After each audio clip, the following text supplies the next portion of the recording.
are fun but busy and sometimes stressful with travel, extra spending, and let's be real, even some family tension now and then. Here with ways to keep it peaceful is Lara Effland from the Insight Behavioral Health Center. Welcome. Thank you. So you have some very specific things, which is good because we talk about stress sometimes in sort of a general, abstract way and nobody knows exactly what to do. So let's go through this. One thing you tell us to do is plan ahead. Yes, explain. Absolutely. So during the holiday season, there's a lot going on. There's events, there's stressors. Overall, we want to kind of take a step back, look at what is possible, what's the capability that we can get through the holiday season.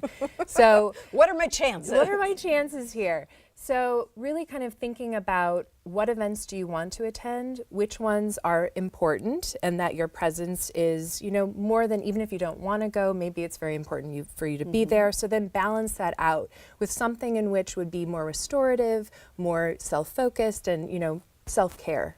And the subtext I hear here is that it's okay to say no to some of these things and not to press yourself to do everything everybody else might want you to do. Absolutely.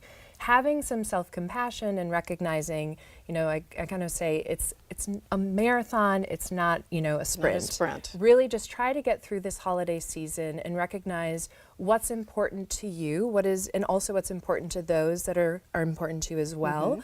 And trying to focus on that and focus on those values and traditions that build meaning.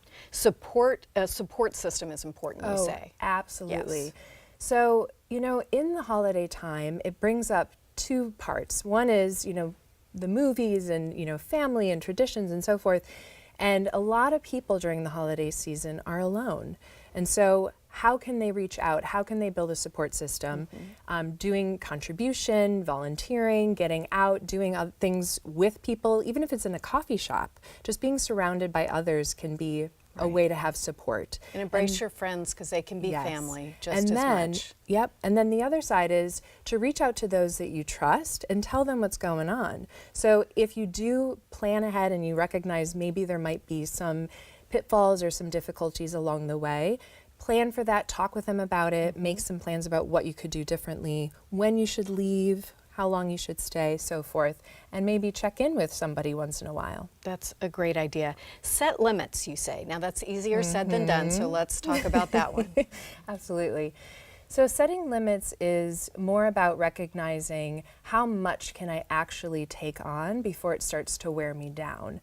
And that's more about that marathon mentality, is that really kind of seeing, here's the progression of time, here are all the events, both with my children or family or just for yourself and work, and then really kind of recognizing what can I maybe postpone or what can I maybe say no to. Setting those limits for yourself to recognize overall well-being. And that's on us. We have to do that for ourselves. We really do, yeah. You say try to keep a healthy routine. Yes.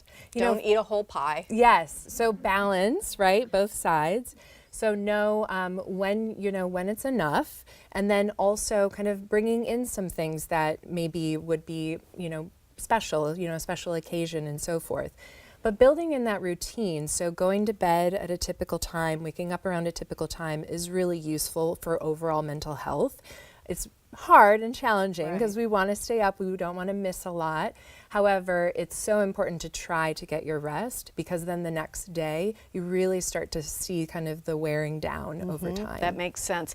And then coping strategies. And one thing I'll ask about in particular is, let's be real, there's a lot of tension over politics right now, and you may see extended relatives who have different ideas or buttons get pressed, et cetera, at a time when you really don't want to let that happen. So let's talk through that. Yeah.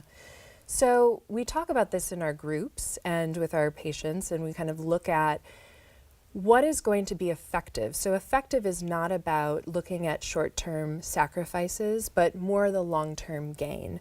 And really trying to see, well, what do I want the outcome to look like? So that coping strategy is really seeing, how do I want to feel at the end of this engagement? If I start to talk about politics with Uncle so-and-so, and that actually will start to irritate me or aggravate or change the whole dynamic, maybe that wouldn't be the effective decision to do. So trying to then kind of look ahead, back to that planning ahead, and finding some other strategies, maybe just not engaging in the topic if it comes up, or changing the topic if you feel like that's the effective thing to Have do. some topics ready to That's change right. too when you're ready. Now, there are people who are battling mood disorders, Yeah. anxiety, Yes.